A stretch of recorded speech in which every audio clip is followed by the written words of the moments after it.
केंद्रीय मंत्री स्मृति ईरानी की बेटी पर कांग्रेस के नेताओं की तरफ से आरोप लगाए गए हैं। कहा यह गया कि वो गोवा में एक बार चलाती हैं और बार का लाइसेंस जिस शख्स के नाम पर है उसकी 15 साल पहले ही मौत हो चुकी है। इसके अलावा तमाम तरह के आरोप स्मृति ईरानी की बेटी पर लगाए गए हैं। निश्चित तौर पर बेटी की इज्जत को उछाला गया तो स्मृति ईरानी भड़क गईं, उनका खून खौल उठा। बाकायदा एक प्रेस कॉन्फ्रेंस कर उन्होंने कांग्रेस के नेताओं की बखिया उधेड़ी और उसके साथ साथ कोर्ट जाने की धमकी भी दे दी थी। और इन सब के बीच बड़ी खबर ये मिल रही है कि स्मृति ईरानी की तरफ से उनके वकील ने कांग्रेस पार्टी, कांग्रेस के नेता जयराम रमेश, पवन खेड़ा और नेटा डिसूजा को नोटिस भेजा है। कांग्रेस का दरअसल आरोप है कि केंद्रीय मंत्री का परिवार गोवा में एक बार चलाता है और शराब का लाइसेंस लेने के लिए इस बार ने फर्जीवाड़ा किया है। इन सब के बीच स्मृति ईरानी ने कोर्ट जाने की धमकी दी थी और अब कानूनी नोटिस भी इन नेताओं को भेज दिया गया है। बताते चले आपको, पवन खेड़ा और जयराम रमेश की मुश्किलें अब बढ़ती हुई नजर आ रही हैं। कांग्रेस की मुश्किलें बढ़ती हुई नजर आ रही हैं क्योंकि एक 18 साल की लड़की पर जिस तरह से उन्होंने आरोप लगाए, हंसते हुए उन्होंने बहुत सारी बातें कही, इसको लेकर स्मृति ईरानी भड़की हुई हैं। बताते चले, गोवा में एक बार एंड रेस्टोरेंट है जिसका नाम सिली सोल्स कैफे एंड बार है। इसको लेकर विवाद छिड़ा हुआ है। स्मृति ईरानी का कहना है कि उनकी बेटी का इस बार से कोई लेना देना नहीं है, जबकि कांग्रेस के नेता लगातार दोनों का आपसी संबंध बताते हुए कह रहे हैं कि स्मृति ईरानी की बेटी ही इस बार को चलाती हैं और फर्जी लाइसेंस इसका बनाया हुआ है। दरअसल ये पूरा प्रकरण उस वक्त सामने आया जब गोवा के आबकारी आयुक्त ने सिली सोल्स कैफे एंड बार को नियमों और प्रक्रियाओं को धता बताकर शराब लाइसेंस लेने के मामले में एक कारण बताओ नोटिस जारी किया था। हालांकि स्मृति ईरानी ने बाकायदा डॉक्यूमेंट्स दिखाते हुए पूछा कि बताइए मेरी बेटी का नाम, उस 18 साल की लड़की का नाम इसमें कहां पर है। खैर, कुल मिलाकर देखा जाए तो ये विवाद आने वाले वक्त में और ज्यादा बढ़ने की उम्मीद है। आपको स्मृति ईरानी की उस प्रेस कॉन्फ्रेंस के साथ छोड़े जा रहे हैं जिसमें उन्होंने कांग्रेस नेताओं को बहुत बुरी तरीके से ललकारा था, राहुल गांधी पर उन्होंने टिप्पणी की थी और साथ ही साथ कोर्ट जाने की धमकी दी थी। खैर, कानूनी नोटिस कांग्रेस के नेताओं को भेज दिया गया है और अब कांग्रेस का इस पर क्या लीगल एक्शन होगा ये देखना दिलचस्प होगा।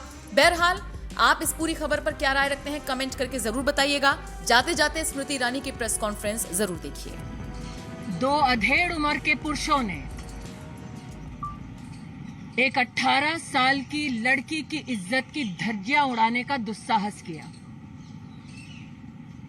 उस 18 साल की लड़की का दोष यह है कि उस लड़की की मां ने साल 2014-2019 में राहुल गांधी के खिलाफ अमेठी से चुनाव लड़ा।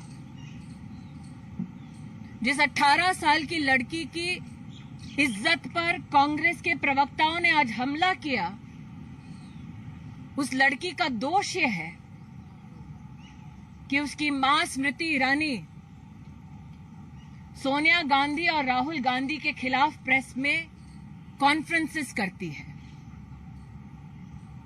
उस लड़की का जो 18 साल की है, कॉलेज के प्रथम वर्ष में पढ़ती है, उसका दोष यह है कि उसकी मां ने सोनिया गांधी, राहुल गांधी के 5,000 करोड़ की लूट के ऊपर प्रेस वार्ता की। आज अपनी एक प्रेस कॉन्फ्रेंस में कांग्रेस के प्रवक्ता ने हंसते हुए जिस लड़की पर आक्रमण किया वो राजनीति में नहीं है, एक साधारण से कॉलेज स्टूडेंट के नाम पर अपना जीवन व्यतीत कर रही है। लेकिन कांग्रेस के प्रवक्ता ने अपने हाथ में कागज दिखाते हुए यह आरोप मढ़ा कि वो लड़की एक अवैध बार चलाती है। मैं पवन खेड़ा से कहना चाहती हूं, मेरी 18 साल की बेटी कॉलेज में पढ़ती है। मेरी 18 साल की बेटी कोई बार नहीं चलाती। पवन खेड़ा ने यह कहा कि मेरी बेटी को शो कॉज नोटिस दिया गया और अपने हाथ में 2 कागजात दिखाए। मैं आज पूछना चाहती हूं उन कागजों में मेरी बेटी का नाम कहां है। जयराम रमेश ने कहा कि वो आरटीआई के आधार पर मेरी बेटी पर, जो 18 साल की है, राजनीति में नहीं है, कॉलेज की स्टूडेंट है, आरटीआई के आधार पर वो मेरी बेटी पर आरोप मढ़ रहे हैं। मैं जयराम रमेश से पूछना चाहती हूं कि क्या आरटीआई की उस एप्लीकेशन में मेरी बेटी का नाम है? क्या उसके जवाब में मेरी बेटी का नाम है?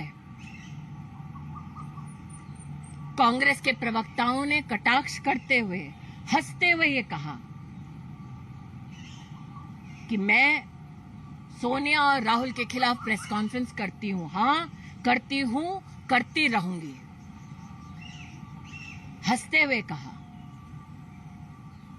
कि मुझसे जवाब मांगा जाए। अब जवाब मैं मांगूंगी कोर्ट में, in the court of law and in the court of people. और जिस गांधी खानदान के आदेश पर यह प्रेस कॉन्फ्रेंस की गई, उनकी सरगना से कहना चाहती हूं, साल 2024 के लोकसभा चुनाव में दोबारा भेजे राहुल गांधी को अमेठी। हम फिर अमेठी में राहुल गांधी को धूल चटाएंगे। ये भारतीय जनता पार्टी के एक कार्यकर्ता होने के नाते मेरा वादा है। An 18-year-old child, a college student, her character today was assassinated by congressmen at the Congress headquarters. That 18-year-old child, and I called her child because I gave birth to her, her fault is that her mother fought the Lok Sabha election against Rahul Gandhi from Amethi in 2014 in 2019. That 18-year-old girl, her fault is that her mother, as has been said by the Congress spokesperson, does press conferences against Sonia Gandhi and Rahul Gandhi. That 18-year-old girl, her character today was publicly mutilated by the Congress spokespeople. And they claimed that the mutilation stemmed from a show cause notice. I want to ask that congressperson, where is my daughter's name in the papers that he flashed? Jairam Ramesh said that he's taking a position on the basis of an RTI application. My question is, where does the RTI application name my daughter? The allegation that my daughter runs an illegal bar is malicious with the intent not only to assassinate her character but also to politically malign me. It is done at the directions, as was obviously stated by Pawan Kheda, of the Congress leadership, namely the Gandhi family, because I had the audacity to hold a press conference and question Sonia Gandhi and Rahul Gandhi for the 5,000 crore loot of the Indian treasury. So to the gentleman who sat there, giggled as they assassinated my daughter's character, I will see you in the court of law and in the court of people. And to the Gandhi family, which directed that this press conference be held against my child, I tell you this: send Rahul Gandhi back to fight the Lok Sabha election in 2024 from Amethi, and he will lose again. That is my promise as a BJP worker and as a mother to that 18-year-old child. I will see them in the court of law.